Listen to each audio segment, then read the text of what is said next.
네, 참 좋은 교회에서 여러분들 만나 뵙게 돼서 반갑습니다. 네, 오늘 제가 여러분들에게 말씀드릴 것은 이제 대전 지역의 교회사고요. 조금 전에 한 30분 전에 이제 와서 옥상에서 이제 한밭대학 쪽을 이렇게 한동안 바라봤어요. 왜 그러냐면 이 한밭대학이 삼성동에 있을 때 제가 교회에 대해서 매우 이제 고민하던 시절에, 대학 시절에 뭐 복음주의 학생 운동에 저도 가담을 해서 아주 열심히 대학부를 섬겼었습니다. 그래도 하여튼 뭐 고민이 줄어들질 않아요. 그 끝자락에서 만난 책이 바로 존 칼빈의 기독교 강요입니다. 그 존 칼빈의 기독교 강요를 어떤 분과 읽었느냐, 한밭대학 교수님이셨어요. 그분하고 같이 존 칼빈의 기독교 강요를 읽으면서 이제 어떤 실마리를 잡게 됐죠. 또 제 전공이 역사였으니까 아주 자연스럽게 교회사에 이제 관심을 가졌었습니다. 칼빈이 어떤 인물인가. 그러다가 이제 내친 김에 뭐 신구약 중간사부터 시작을 해서 유세비우스라는 교회 사가가 있어요. 또 소크라테스 철학자 말고 또 그분, 또 아퀴나스도 읽고요. 어거스틴도 읽고요. 신의 도성이라는 그 책. 그다음에 이제 아퀴나스는 너무 어려워서 이게 무슨 소리인지 뭐 전혀 이해가 안 돼서 건너뛰고, 굉장히 두꺼운 빨간 책 2권이 지금 저희 집에 있는데, 집사람이 그 집에 바람 불어서 문 꽝꽝 닫힐 때 그거를 이제 이렇게 고정해 놓는 용도로 아주 아퀴나스를 잘 사용하고 있습니다. 그다음에 이제 백낙준, 뭐 샤를르 달레 이런, 여기 그 한밭대학이 이제 이쪽으로 와서도 2000년대 초반까지 계속 그 공부를 했어요. 이제 프랑스 위고노 종교개혁사를 이제 본격적으로 하다가 그만 이제 중단이 됐습니다. 15년 이상을 같이 아마추어로서 교회사를 공부했거든요. 삼성동 한밭대학하고 이곳하고 한 반 정도씩 이렇게 나뉠 겁니다. 격주로 이 연구실에서 모였는데, 그때 하여튼 오고 가는 발걸음이 얼마나 가벼웠는지, 이곳 처음에 한밭대학이 와서 이곳에 이제 그 캠퍼스가 세워졌을 때부터 여기를 하여튼 참 즐거운 마음으로 제 인생의 돌파구였습니다.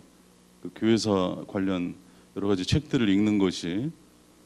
그래서 이제 뭐 학회에 가서 여러분들과 얘기하고 그러다가 자꾸 뭐 많은 분들이 처음에는 뭐 제가 한국 교회사를 멋지게 한 권 쓰겠다라고 했는데, 공부를 하다 보니까 제 한계가 너무 분명했고 대전도 벅차다, 이제 이런 생각을 2000년대 초반에 하게 됐어요. 대전 또 충남 이제 지역교회사를 쓰는 곳으로 이렇게 결론이 나서, 그 다음엔 계속 지역교회사, 한국의 지역교회사와 그 다음에 이제 선교사님들 계속 연구해 오고 있습니다. 최근에는 이제 그 기독교서회, 대한예수교, 조선예수교서회에서 아주 오랫동안 번역하셨던 윌리엄 클라크라고 하는 선교사님이 계셔요. 너무 안 알려져서 그분에 관한 이제 글을 최근에 써서 이제 넘겼습니다. 자, 여러분 뭐 대전 그 교회 역사에 대해서 좀 궁금하시죠? 1908년경에 유성 감리교회하고 저 대전 제일감리교회가 앞서거니 뒤서거니 하면서 생겼습니다. 각 지역마다 교회들이 아주 그 자존심을 건 싸움을 하고 있어요. 부산에 가면 부산진교회와 초량교회, 이거 뭐 대단히 적대적입니다. 대단히 적대적이에요. 광주에 가면 이제 광주 제일교회하고 양림교회, 그 광주 노회에서 광주 초대교회사 얘기만 하면 징계를 하겠다라고 결의를 했습니다.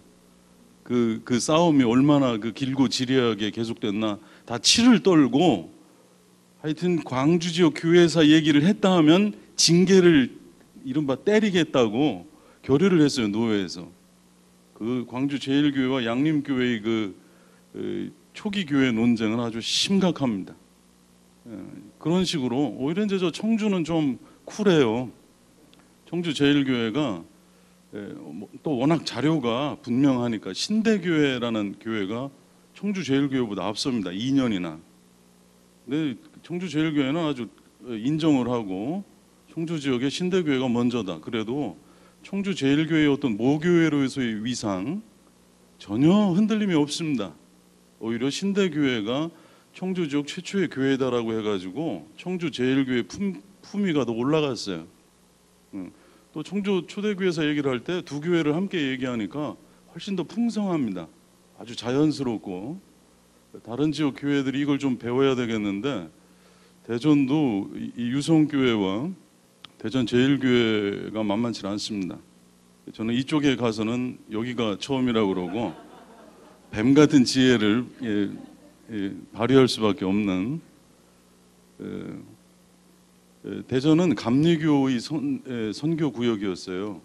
그러니까 선교사님들이 한국에 오셔서 처음에 이제 선교를 하시다가 아무래도 이제 선교 중복이 현상이 일어나니까 저 충청북도 남부 지역 같은 데는 한 읍에 감리교 장로교가 동시에 들어갔거든요. 충주 제천도 마찬가지입니다.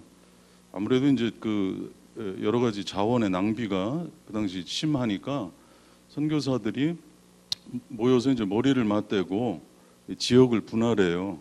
이 전통은 교황 알렉산더가 이베리아 반도의 스페인하고 포르투갈이 아주 이 선교 지역 문제로 다투니까 그 당시 교황 알렉산더가 마카오 오른쪽은 포르투갈, 마카오 왼쪽은 스페인 이런 식으로 정리를 해준 이래 그것이 전통이 되어가지고 개신교까지 영향을 받게 됩니다.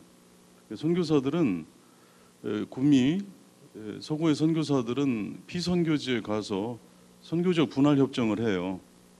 예를 들면 북장로교하고 남장로교가 중국의 광서성을 반으로 나누어서 효율적으로 통치한 사례가 있거니와 그것이 이제 계속 계승이 되어서 한국에 온 선교사들은 선교 지역을 분할합니다.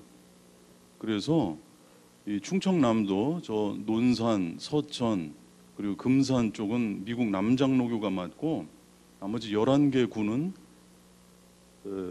미국 북감리교가 맡았어요. 그래서 지금도 그 영향이 좀 있는데 이 충청남도는 감리교의 선교구역이었고요. 주로 이 남부 장로교 벨트를 빼놓고는 그 다음에 이제 대전은 그 당시에 회덕군이었는데 이 회덕은 감리교의 선교구역이었습니다. 그래서 감리교가 대전의 첫 교회가 되는 겁니다.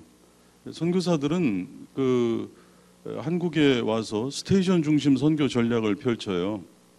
그러니까 각 어떤 특정한 지역에 서울에 있으면서 이 지방에 말 타고 내려와서 전도지 들고 전도하고 이런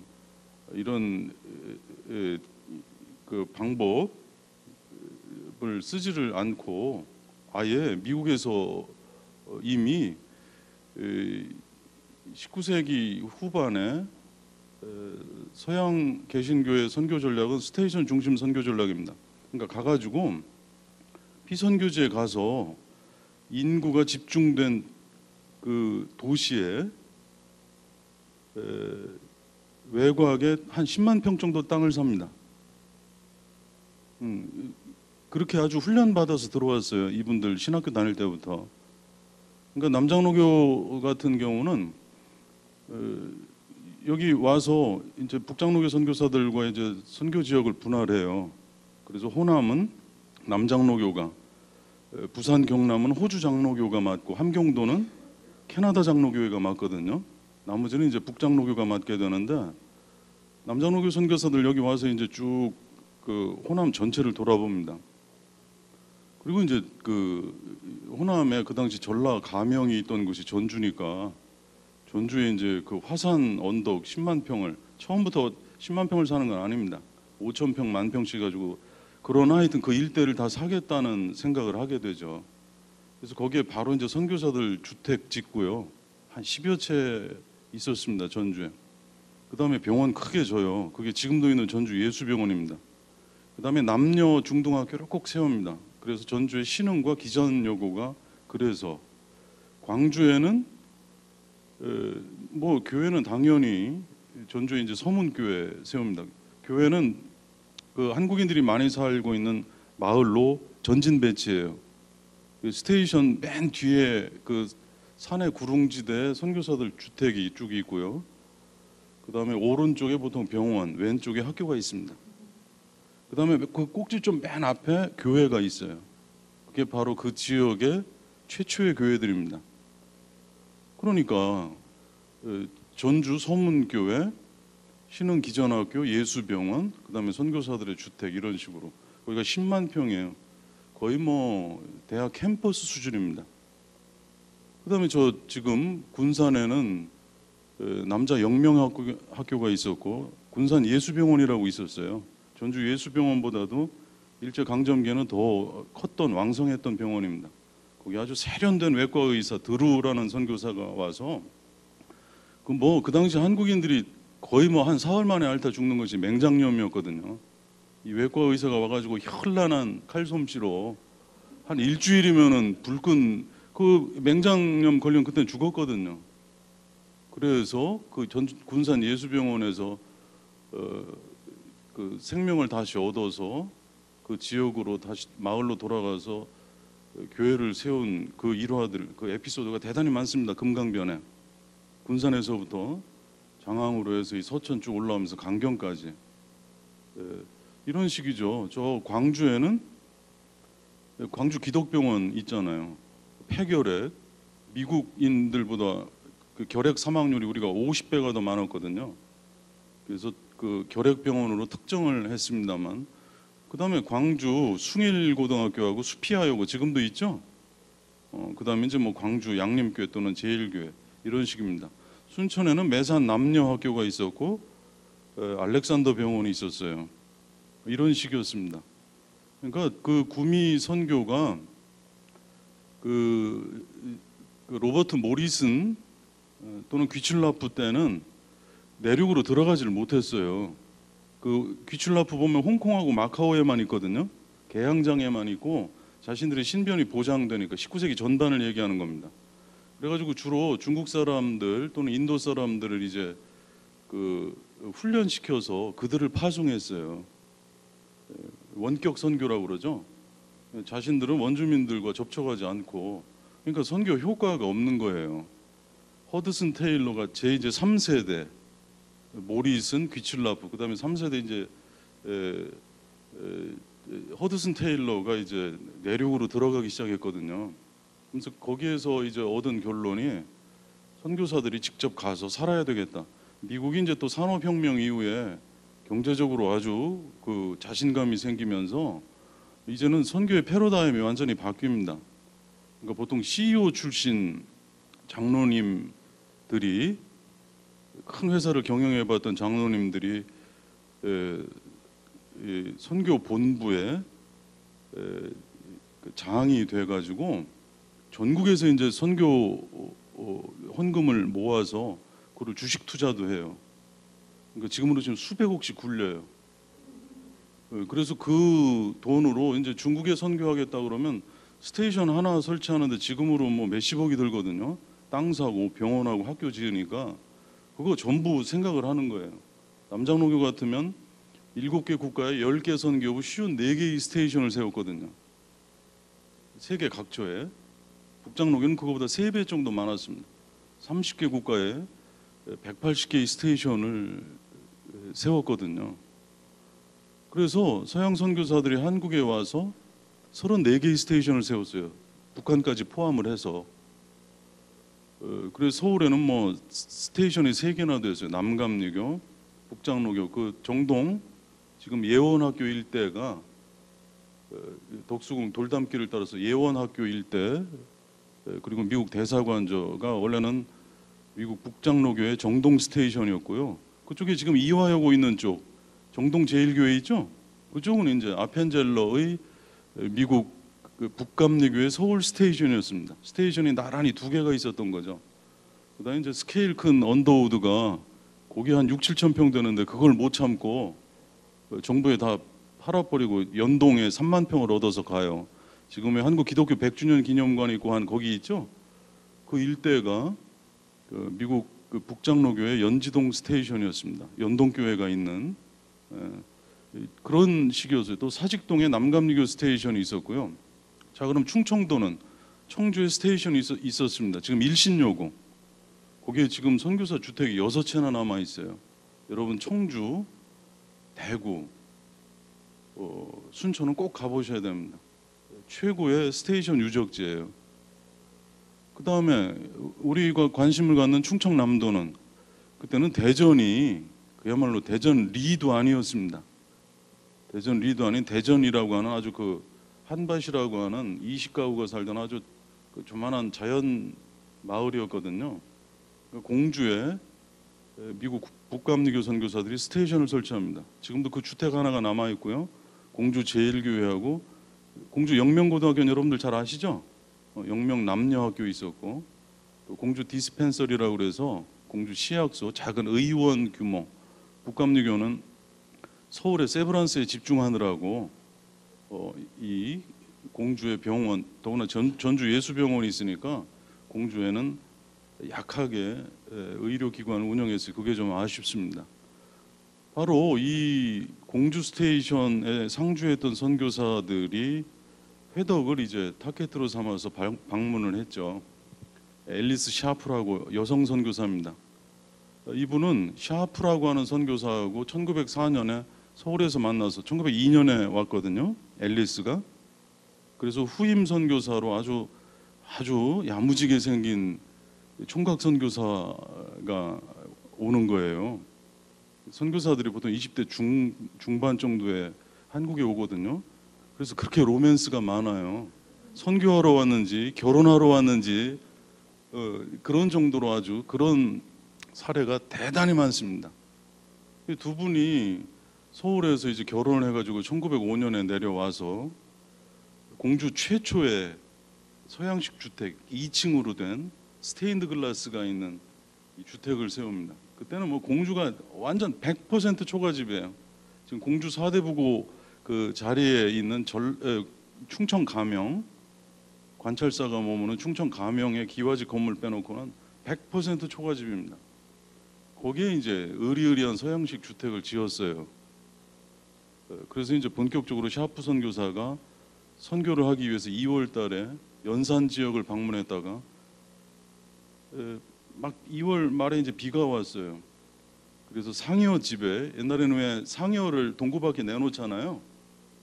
그래서 상여 집에 들어갔는데 바로 그때 발진 티푸스에 감염됐던 어떤 한 한국인이 사망을 해서 그 장례를 치르고 불과 몇 시간이 안 됐을 때예요. 샤프 선교사는 그것도 모르고 들어가서 접촉했다가 감염되어서 일주일 만에 사망합니다. 이 청상 과부가 된 앨리스가 얼마나 청천벽력이었겠어요. 그 동료 선교사들의 권유를 받아들여서 일단 미국으로 돌아갑니다만은 남편과 한 약속이 있고 한국에 뼈를 묻자. 그리고 6개월 만에 다시 돌아와요. 그래서 그때부터 1940년까지 그야말로 이 충남의 동부 지역에 아주 대표적인 선교사로 자리를 잡게 되는데 이분이 바로 회덕 구역을 담당했습니다. 그래서 저기 지금 대전여고 옆에 있는 그 테니스장 그 자리에 대동리에 대전 제일교회를 세우는데 주도를 합니다. 대전 최초의 방문 선교사가 되겠죠. 그다음에 그 어간에 유성감리교회가 이제 또 다시 세워집니다. 자, 선교사들이 그 주도를 했다고 하지만 서울에만 김옥균, 서재필이 있는 게 아니에요. 지방에도 이미 그 중간층, 미들 클래스, 그러니까 우리 19세기 말 20세기 초에 이거 성리학 갖고는 안 되겠다. 지방 엘리트들 가운데 성리학은 이제 시한 만류가 됐고 새로운 어떤 개화 사상을 가져야 되겠는데 그러기 위해서는 기독교를 받아들여야 된다. 이런 선각자들이 나타나요. 지금 대전 제일교회를 설립을 주도했던 한국인들은 이름이 안 밝혀져 있지만 그 집단은 분명히 존재합니다. 대하학교라는 근대식 학교를 세워요. 이제 노노맹자 가르치지 않고 산수, 그 지리, 세계 지리 이런 것들을 가르치는 근대식 학교가 대동리에 있었습니다. 바로 그 근대 지향의 집단이 공주에 있는 선교사들에게 연락을 해서 교회를 세우지 않았을까? 유성감리교회는 뭐 분명한 이름이 나옵니다. 이도명 선생, 그 다음에 이영서 선생. 이 두 분이 아주 나중에 보면 이분들 장례식 때 유성면장이 와요. 유성면장으로 치러주거든요. 면에서 주관하는 장례. 그리고 그 면장이 지금도 세운 비석이 남겨져 있습니다. 여러분들 아마 그 대전 한번 그 기독교 유적지 답사하는 것도 큰 도움이 될 거예요. 저 학봉 성결교회부터 시작을 해서 그 옛날 그 침례신학대학이 있던 지금 그 침례서관, 지금 침례서관은 이렇게 조그만하죠. 그 블록 전체가 침례회 신학교였어요. 침례 그 서관이 지금 요만하게 있다 그러면 이만큼 이렇게 블록 전체가 그 국일관이라는 일본 요리집 기생집이었거든요. 한국에 와서 이제 에버네티가 선교사가 그거를 다 사요. 그래가지고 이제 신학교를 1953년에 이제 시작하게 됩니다.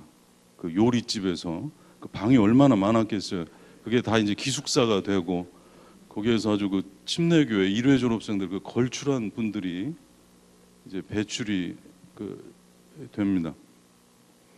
하여튼 그 유성교회 그 이도명 이런 분들은 교회하고 학교를 같이 뭐 한국 최초의 교회들이 다 그렇겠지만 어떤 그 국난 극복의 돌파구로 삼는 거예요. 교회를 꼭 학교를 같이 세웁니다. 그리고 이 선각자들이 보통 그 교회와 학교를 세우는데 절반 이상의 돈을 대요. 그러니까 여러분들 어떤 한국의 19세기 말 농민이 모내기 하다가 선교사가 지나가니까 막 와가지고 복음을 듣고 그래 나 예수 믿어야 되겠다. 이건 거의 신화에 가깝습니다. 그럴 수도 없고요. 그때의 그 마을 공동체는 특히 집성촌이었는데 그 뭐 개인 그 집에 숟가락까지 다 아는 그런 명백한 분들이었어요. 익명성이라고 하는 존재하지 않아요. 그래서 한 개인의 각성으로 예수 믿기가 대단히 어렵습니다. 그 마을에 유지 리더가 그러니까 뭐 우리 유성 감리교회 세운 그 이도명 선생도 그렇지만 이런 분들이 세고 셌어요. 삼남 지역에. 그분들은 중소지주, 초대형 지주들은 대부분이 이제 성리학과 긴밀한 관련을 맺고 있기 때문에 거부해요. 대전의 은진송 씨 예수 굉장히 늦게 믿어요. 그러나 이제 그 중상층, 중간층의 분들 가운데서는 뭐 그분들 뭐 그렇게 그 당시에 정치 권력과 그렇게 긴밀한 관계가 없으니까 중소지주적인 경제력과 어느 정도의 교양을 가지고 그러나 그 마을에서는 유지, 존경을 받던 분들이거든요. 그분들이 이제 예수를 믿고 그 처음 교인들은 대부분이 다 소작인들입니다. 그 지주에. 그래서 김서방 내년에 저 농사 지으려면 우리 교회 좀 와줘 뭐 이런 식으로 만약 이분이 변절을 한다 그러면 그 교회가 풍비박산납니다. 소작인들이 나올 이유가 없는 거죠. 이런 사례가 이제 뭐 대단히 많습니다. 그래서 이도명 어른도 마찬가지로 유성 그야말로 천내면 원골 지금 상대동입니다. 지금 뭐 아파트가 이제 들어서서 자취를 감추었지만 바로 거기에 이도명이라고 하는 분이 안 되겠다 이거야. 그 성리학 갖고는 안 되겠으니까 자기가 뭐 버선발로 공주 스테이션에 가서 선교사들과 접촉하고 그분들 모셔다가 예배 드리고 학교 세우면서 공주 영명학교 출신 교사를 이제 그 교회 부설 초등학교 교사로 이제 임명을 합니다. 그리고 이제 이분이 뭐 절반 이상 대부분의 돈을 대요. 그렇게 해서 이제 교회와 학교가 이렇게 커나가는 거죠. 이게 바로 전형적인 한국 삼남 지역의 그 기독교 수용과 확산 과정이라고 생각하시면 됩니다. 대전에 그런데 유성은 그 당시에 대전이 아니었어요. 회덕군이었다가 이제 이게 대전이 되고 대전군하고 회덕이 합쳐져서 대덕이 되는 거거든요. 지금 여러분 뭐 대덕 연구단지, 대덕구 이런 말 쓰죠? 그게 옛날 조선시대 전국에 330개 현이 있었어요. 그 현의 장을 사또라고 그러죠. 혈령 또는 현감, 큰 사이즈가 좀 큰 곳은 혈령을 파견했어요. 정오품. 그 다음에 이제 사이즈가 작은 회덕 같은 데는 인구가 2,800명밖에 안 되니까 종오품 이렇게 파견을 했죠. 그래서 이분들을 영감님이라고 하는 거예요. 그러니까 영감님, 우리는 나이 많은 한 70대 이상의 할아버지들을 영감님이라고 하는데 그게 아니라 원래 영감님은 사또, 혈령, 현감을 영감이라고 그랬어요. 그러다가 그거를 이제 어른들에게 예우해 준다고 이렇게 옮겨간 거죠. 영감님이라는 말이. 예. 재밌죠? 예. 예, 재밌어야 돼요. 그래서 330개의 현의 회덕현이 있었어요. 여기는 왕건이 여기 있는 이 연구단지 지금 그쪽에 이제 구성동인데 9개의 성을 쌓았어요. 견원 일파가 가장 왕건을 골탕 먹였던 지역이 하나입니다. 그래서 왕건이 후삼국을 통일하고 전국의 지명을 싹 바꿔요. 왕건은 준비된 임금이었습니다. 그래서 통일신라 시대 이 천하, 그러니까 이 금수강산 하드웨어는 바꿀 수가 없잖아요. 그렇지만 내가 새롭게 시작하는데 구왕조의 여러 가지를 같이 갖고 가고 싶지 않다 이거예요. 지명을 싹 바꿨습니다. 그래서 여기가 원래는 비풍현, 비가 많다고 그래서 비풍이었는데 이거를 회덕이라고 바꿔요. 그 삼국 통일 전쟁을 하면서 왕건이 전국에 안 가본 데가 없어요. 전투하면서. 그래서 이제 나중에 지명 개정할 때 거기 아이고 내가 거기서 견원 애들한테 당했다. 거기서 좀 덕을 품으라고 그래. 이제 내가 왕이니까 이런 식이죠. 품을 회자, 회임한다 그러면 임신한다는 얘기죠. 덕을, 그러니까 나한테 좀 좋은 마음을 품어라 이런 얘기예요. 공주, 그러니까 뭐 곰주, 그러니까 웅진이었잖아요. 그래서 곰주가 공주가 됐다. 이거 그야말로 이제 구라지 구라. 그야말로 그게 아니에요. 공평무사. 그러니까 그 공주가 견훤의 아성이었잖아요. 이 일대가. 그래서 이제는 내가 왕이니까 대우해달라 이거지. 사를 버리고 공평하게 좀 그 지역 사람들은 해줘야 되겠다 이거예요. 공주야. 충주는 아이고 왕건 오른팔 왼팔이다. 그 중원경 출신 아니에요. 그 통일신라 시대. 그래서 거기가 충신들이 나왔다고 충주. 서원경이 왜 청주냐? 왕건 와이프가 거기 출신이거든. 그 옆모습이 얼마나 아름다워. 그래서 청주예요. 청아하다, 청신하다 이런 뜻이죠. 그래서 전부 뭐 대구에 가면 반야월이라고 있죠. 왕건이 거기서 잡혔다가 도망을 하는데 보름달이면 적병에게 노출됐을 거예요. 완전히 금음달이었으면 자기가 나아갈 길을 알지 못해 또 잡혔을 거예요. 딱 반달이야. 그래서 반야월이에요. 왕건이 그걸 기억하고 지명으로 네이밍을 한 거죠. 이거 큰일 나네. 그 교회사가 아니라 하여튼 그래서 회덕이었거든요. 그래서 나중에 이제 대전이 커지니까 대전이 회덕을 먹어가니까 그러면서 대전면이 나오면서 이제 대전과 회덕을 합쳐서 대덕이라고 했던 거죠.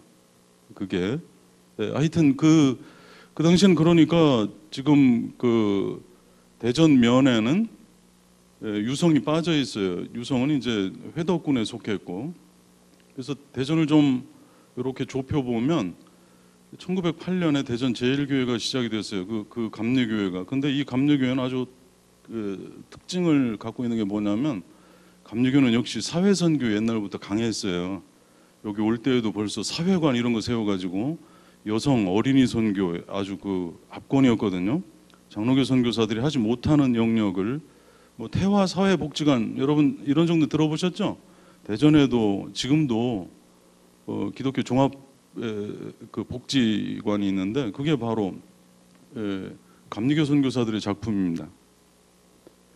그래서 대전 제1교회는 배영학교 세우고요, 야학 세웁니다.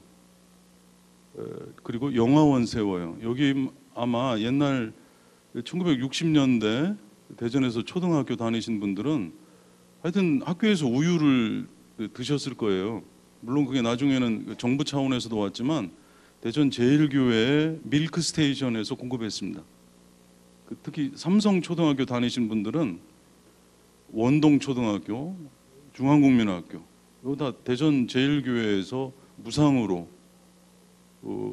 그 우유는 저 미군에서 나온 우유하고 달라서 설사를 안 했어요. 삼성초등학교 아이들 보면 얼굴이 뽀얘했어요. 그게 대전 제1교회 밀크 스테이션 덕분입니다. 이런 식으로 또 그 대전 제1교회가 대동에 있다가 인동으로 나오거든요. 인동에서 이제 원동으로 옮겼다 지금 둔산동으로 옮겼죠. 그런데 그 교회는 대전 청년운동, 혁신 청년운동의 그 발상지였습니다. 대전 청년회, 대전 우리 청년회, 대전 청년구락부. 여기 뭐 나중에 북한 외무 외상을 하는 박헌영이 여기 1925년에 와요. 그래서 그 교회당에서 그 청년들을 중심으로 해서 혁신 청년운동을 벌입니다. 그 당시 대전 제1교회, 대전 제1감리교회 한기모 목사님이 대전 우리 청년회 평의원으로서 이 운동을 사실상 측면 지원합니다. 공주에 지금 우리 여기 대전 현충원에 이제 누워 계신 현석칠 목사님이 바로 공주 3.1운동의 주모자죠. 그래서 만주로 이제 망명하셨다가 거기에서 이제 돌아가시고 나중에야 최근입니다. 최근에 그 중국 관광객들에 의해서 그 목사님 시신이 그 묘가 발견이 됐어요. 그야말로 발견입니다. 그래서 이제 대전 현충원에 그 묘를 썼죠. 이런 식으로 각 지역의 그 3.1운동 때 특히 각 지역의 그 핵심 교회들의 목사님들이 보통 그 청년들을 데리고 3.1운동을 일으켰어요. 이건 너무나 잘 알려진 사실입니다. 진주에 가도 그렇고 우리 춘천에 가도 그렇고 마찬가지로 대전의 제1교회는 이런 이른바 사회구원, 학교 세우고 사회사업하고 학생들을 모아서 새로운 흐름과 최신의 학문을 가르쳐주는 일에 아주 앞장을 섰습니다. 자, 그렇게 해서 1908년부터 이제 대전면에 대전 제1감리교회가 이렇게 진행을 하고 있는데 1920년에 대전에 또 하나 이제 은혜가 내려집니다. 성결교회가 세워져요. 그게 대전 중앙성결교회입니다. 대전의 두 번째 개신교회예요. 성결교는 그 당시에 1924년부터는 성결교단이 됩니다만은 미국 감리교회 이제 이른바 일종의 근본주의자들이 나와서 이제 동양선교를 하게 돼요. 그게 OMS라고 그래요. 일본에 있는 미국 감리교회 일부 분들이 일본에 와서 동양선교회를 세웁니다. 오리엔탈 미셔너리 미션 소사이어티라고 하는 거죠. 그분들이 이제 그 신앙이 1907년에 한국에 들어오고 1912년경에는 충남 부여에 아주 강력한 성결교 공동체가 세워집니다. 그리고 그 일부의 사람들이 다시 대전으로 와서 지금 대전 갤러리아 동백점 있죠? 그 바로 맞은편에다가 그 방앗간을 사서 중앙 성결교회를 세워요. 성결교회는 뭐 사중복음이라고 그래서 이런 사회구원보다는 오로지 구령, 복음 전도. 벌써 1925년경이 되면 대전역에서 내리면 그 대전 성결교회 교인들이 전도지를 하나씩 쥐어주는 모습을 볼 수가 있었습니다. 1925년경에 이들이 뭐 한 100여 명 정도가 되는데 이쪽 그 뭐 용두동, 저 구즉, 신탄진, 뭐 마전, 저 가양동, 덕펄이라고 그랬어요. 이런 곳까지 하여튼 그 전도를 합니다.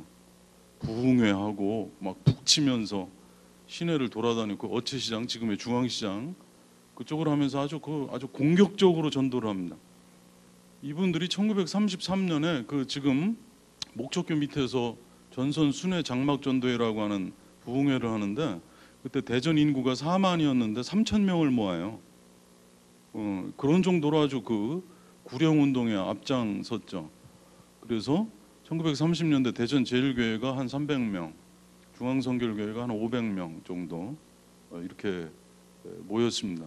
그래서 아주 환상의 역할 분담이었어요. 사회사업, 사회구원 쪽으로 또 중앙성결교회는 구령 쪽으로 해서 대전의 어떤 영적인 세계를 리드하는 두 개의 교회가 있었습니다. 그 다음에 이제 1937년에 구세군이 이제 개전해요. 구세군이 이제 대전에 들어오고, 그 다음에 제일교회, 장로교회가 지금 있는 그 부근에서 이제 세워집니다. 이렇게 해서 해방 전 그 대전, 지금의 대전광역시는 아닙니다만 대전 부, 지금의 대전시 일대 구도심에 보통 4개의 개신교회가 있었던 거죠. 이렇게. 그러나 그 당시 뭐 해방 직전에 대전 인구가 한 7만 명 정도였는데 1,000명이 안 됐거든요. 아무래도 소수파였습니다. 인구학적으로나 또는 여러 가지 다른 종교에 비해서. 그러나 해방 이후에, 그러니까 대전의 기독교는 그야말로 이제 소수 종교였던 거죠. 대전에 어떤 종교 시장이 만약 형성되어 있었다면 다른 압도적인 종교에 비해서 소수였고, 아무리 그래도 기독교를 예수를 믿는다라고 하는 것은 아주 어떤 독특한 특징적인 사람들이었어요. 그러나 대전이 해방 이후에 정말 엄청난 일이 이제 벌어집니다. 1946년에 1938년에 세워진 제1장로교회, 대전의 장로교회가 15명이었어요. 1945년에 임종원 목사님이라고 계셨는데, 그런데 1946년에 200명으로 늘어나요. 월남 개신교인 때문입니다. 1946년 2월에 김일성이 전광석화와 같이 토지개혁을 하잖아요. 특히 북한 지역에 부르주아들이 많았는데 이 부르주아들의 어떤 신념체계가 기독교였습니다. 그러니까 이제 이들이 대거 남하에서 벌써 1947년에 이제 중앙교회가 세워지는데 북한 출신들이 이렇게 많아요. 대전도 이제 그 감리교도 선화 감리교회가 지금 하늘문교회죠. 여기 뭐 개성분들을 여기 와서 다 만날 정도로 해방 이전에 이미. 그 다음에 저 성결교회는 서대전 성결교회, 세이백화점 맞은편에 있죠. 이렇게 두 번째 교회, 대전의 두 번째 교회들은 다 북한 출신들이 와서 여기 와서 이제 남한하고 북한 교회가 대단히 그 당시 이질적이었어요. 북한은 부흥회 중심의 신앙 체계였거든요. 좀 달랐습니다. 그러다가 이제 그 결정적으로는 전쟁, 6.25 전쟁, 한국 전쟁을 통해서 대전에 대략 5만에서 6만 정도의 월남자가 정착을 하고요. 원래 10만 명이 넘습니다. 1952년 12월 25일 성탄절 전야에 대전역에 1만 명이 모여요. 성탄 연합예배를 보기 위해서. 그러니까 수백 명의 교인이 있던 이제 대전이었는데 1만 명이 연합예배를 드릴 정도로 그분들 중에 상당수는 이제 다른 곳으로 갑니다만은 대략 5천 명에서 6천 명 정도의 북한 월남 개신교인이 대전에 정착합니다. 이들이 이제 대전의 기독교 분위기를 완전히 바꿔놓죠. 이들이 이제 중심이 되고 또 대전이 급격하게 전쟁 이후에 도시화가 되면서 이쪽 뭐 논산이라든가 금산 이런 쪽에서부터 이제 사람들이 몰려들기 시작을 해서 저 호남 또 뭐 김천 같은 이제 경상 또 북부 지역에서도 이제 대전으로 뭐 옥천은 말할 것도 없고 대전이 도시화 그리고 피난민들의 정착이 동시에 이루어집니다. 바로 이 피난민들이 북한식 기독교를 정착시키고 그러면서 이제 그 새롭게 가담한 교인들도 북한식 기독교에 익숙해지게 됩니다. 1952년에 뭐 이제 부흥회 1952년 말에 벌써 1000명의 어린이들이 모이는 어린이 부흥회가 개최가 됩니다.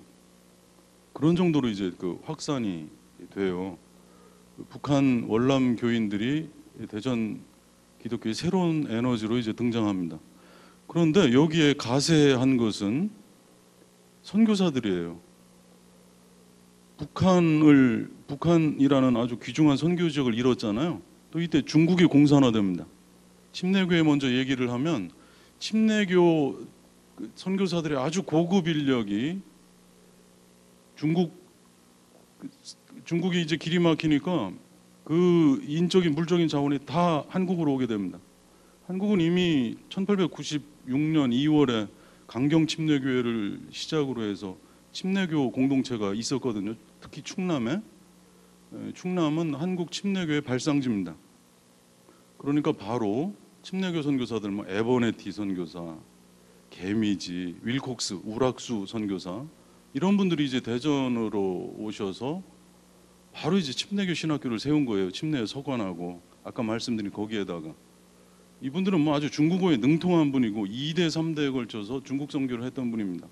그러니까 그 노하우를 가지고 이제 대전을 자신들이 잃어버린 선교지로 보고 이 충청도에 특히 침례교인들이 뭐 그 당시 70% 이상이 되니까 대전에 왜 침신대가 대전에 있느냐? 뭐 당연하죠. 그 당시에 충청도에 침례교인들이 밀집해 있었고 바로 그분들을 기반으로 해서 선교를 해야 되니까 대전에 당연히 침례교 선교의 이제 중심지가 되는 겁니다. 침신대가 그래서 대전에 이제 있게 되고요. 바로 또 남감리교 선교사들 같은 경우에는 개성을 잃었잖아요. 그러니까 거기 있는 호수돈요고 대전으로 옮겨오고 그 남감리교의 선교사들이 결국 대전에 와서 보육대학 설립해요. 유치원 교사 양성. 이게 배제대학입니다. 그다음에 감신대는 이제 그 북감리교 선교사들이 아무래도 주도를 하니까 목원대학을 세운 겁니다. 그래서 남감리교의 이제 그 전통을 계승하는 신학교로 발전시키자 이런 얘기죠. 그렇게 해서 그 당시에 신흥도시 대전의 어떤 고등교육 수요가 대단히 팽창하고 있었기 때문에 바로 이제 그 미국 남장로교 선교사들도 처음에는 그 언더우드가 얘기를 해서 당신들 전라도로 하는 게 어떠냐 이렇게 해서 레이놀즈가 수락을 하거든요. 전라도에서 한 50년 정도 선교를 해보니까 아 이거 속았거든. 언더우드한테 속았다 이런 얘기를 합니다. 지방이 어디 귀퉁이 줘가지고 서울이나 평양을 주지 속았다. 그래서 해방 이후에 남장로교는 호남을 탈피하기 위해서 매우 공격적으로 북상합니다. 대전에 한남대학을 세워요. 대전신학교 세우고 외국인 학교 세웁니다. 그렇게 해서 이제 그 어떤 그 새로운 이 신흥 도시의 여러 가지 교육 수요에 팽창하는 교육 수요에 개신교가 응답을 하게 됩니다. 그다음에 이제 그 여러분들 그 중리동에 기독교 연합봉사회관 세우잖아요. 거기에 농민학원하고 결핵 또 그 토레이라고 여러분 대천덕 신부 아시죠? 그분 아버지 토레이 신부가 토레이 목사님이 프린스턴 신학교 출신이에요. 중국 선교를 하다가 오른팔을 잃었습니다. 의수족을 착용하고 있었거든요.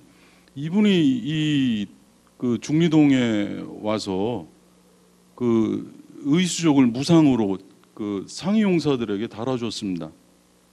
그래서 저도 초등학교 때 보면 저희 집에 그렇게 상위 용사들이 와서 뭐 구걸하러 밤내나라 하면서 약간의 압력도 가하시고 그랬는데, 대전이 왜 이렇게 많은가 했더니 중리동에 그 토레이가 의수족 해줘서 그렇게 많이 몰렸더라고요. 거기에 결핵요양소, 충남영화원, 고아원도 있었어요. 구세군이 운영하는. 평양에 있던 그 농업, 교육, 농촌 계몽운동에 관한 그 인력과 시설들이 다 일로 집중했던 겁니다. 그게 기독교 연합봉사회라고 그랬죠. 예. 이런 식으로 해서 이제 선교사들이 바로 이 목동하고 저 오정동의 스테이션, 대전의 오정동 스테이션은 해방 이후에 생겨난 가장 대규모의 스테이션입니다. 지금도 거기 뭐 선교사 주택이 6채나 남아 있고요. 한남대학 군에. 또 침례교 선교사들이 바로 그 북쪽에 3,700평의 땅 위에 6채의 주택을 지어요. 그래서 거기서 이제 가운데 대전 외국인 학교를 두고 스테이션을 이제 운영했던 거죠. 예, 그러니까 그 정리를 하면 해방 이후에 월남 기독교인들과 선교사들이 이제 북한 지역을 잃고 대전에, 그때 뭐 중도라는 말 썼잖아요. 대전을 이제 새로운 선교지로 보고 대전에 대규모의 교육시설과 사회사업시설을 세워서 대전 사람들이 어떤 그 절박한 그런 호소에 이제 응답을 했던 거예요. 그래서 지금 뭐 여러분 알다시피 1905년 전에 통계청에서 조사해 본 바로는 대전이 이제 뭐 21% 정도가 됩니다. 대전 기독교 인구가 요즘 조금 줄었을 거예요. 서구는 36.7%입니다. 그러니까 어떤 기독교는 그 대전 중산층의 어떤 아주 성취지향적인 사람들의 어떤 세계관으로, 그 신념 체계로 이제 지금도 작용하고 있어요. 그리고 그 기반이 된 것은 바로 해방 이후에 그야말로 한 5, 6년 사이에 벌어진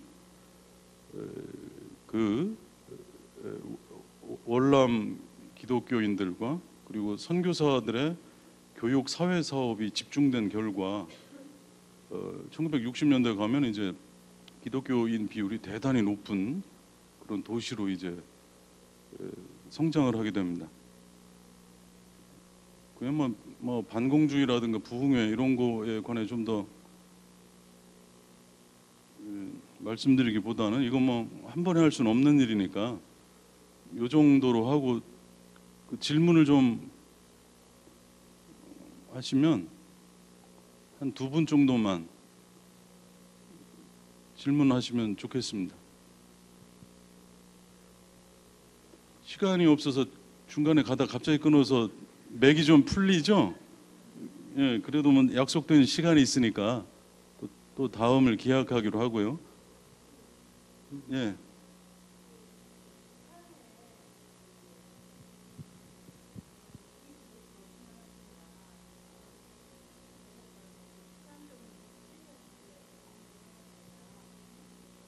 아니요, 부흥회. 1907년 대부흥운동이 있었잖아요. 그러니까 예를 들면 경상도는 부흥운동이 하나도 없었어요. 해방 이전에.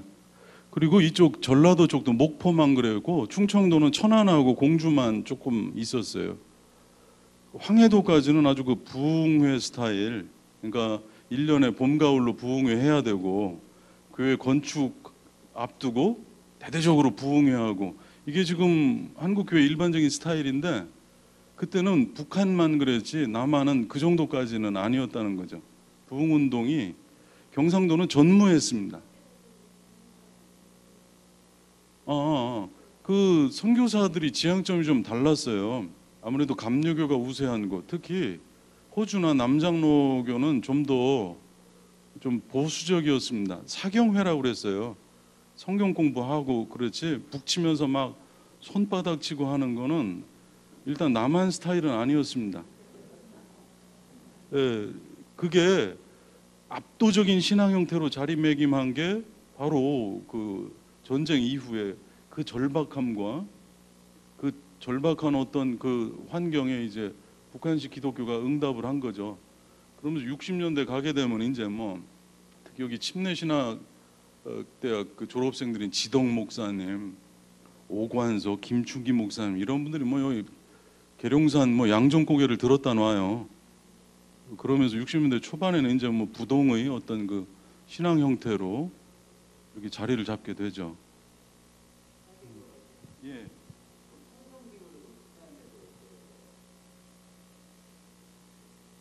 꼭 그렇다기보다 전반적으로 이미 통성기도는 이제 북한에서는 일반화됐죠. 대북운동 때. 그러나 통성운동이 경상도에는 굉장히 낯설었어요. 굉장히 낯설었습니다. 그 관련된 논문도 나와 있고 그래요. 예. 이따가 저 논문 알려드리고 갈게요. 예. 예, 그 자리. 그게 국일관이라고 일제시대 아주 대전의 대표적인 그 총독도 와서 먹고 갔던 기생집이에요. 그거를 그 에버네티 나요한 선교사님이 그냥 덜컥 사서 예, 거기서 이제 하다가 목동으로 이제 이사를 가면서 그 윌콕스 선교사님이 거기를 이제 침례회관으로 우리 아마 나이 드신 분들은 침례회관 추억이 있을 거예요. 저는 집사람하고 데이트할 때 꼭 거기를 만남의 장소로 그 삼고 그랬는데 그 지하에서 탁구도 치고 나중에 공부하다 보니까 거기가 그렇게 유명한 장소인 줄은 그때는 몰랐죠.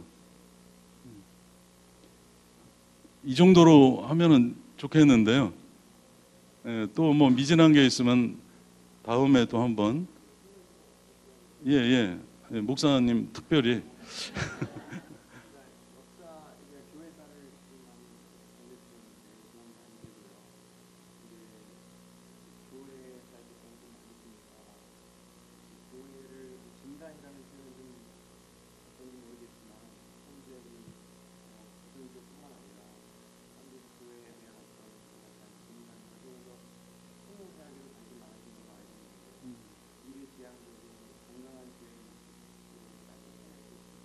예.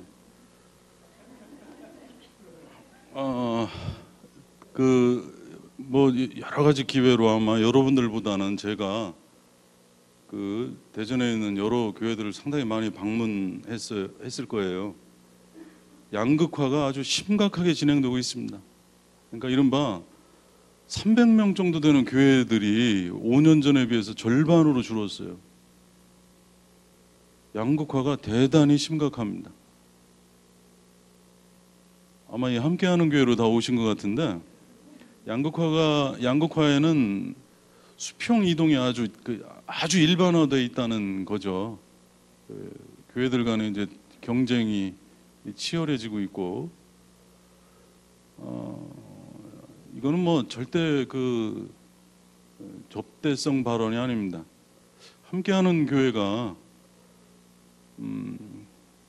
이 현상을 하여튼 해소하는데 어떤 그 큰 도움을 줄 것 같아요. 제가 뭐 홈페이지 정도 보고 오늘 뭐 여러분들 만나는 정도로 너무 예단이지만 그래도 척 보면 견적이 나오잖아요.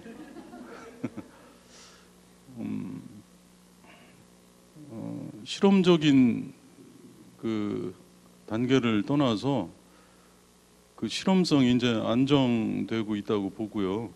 여러분들이 좀 더 힘을 모아서 어떤 그 모델로서의 하여튼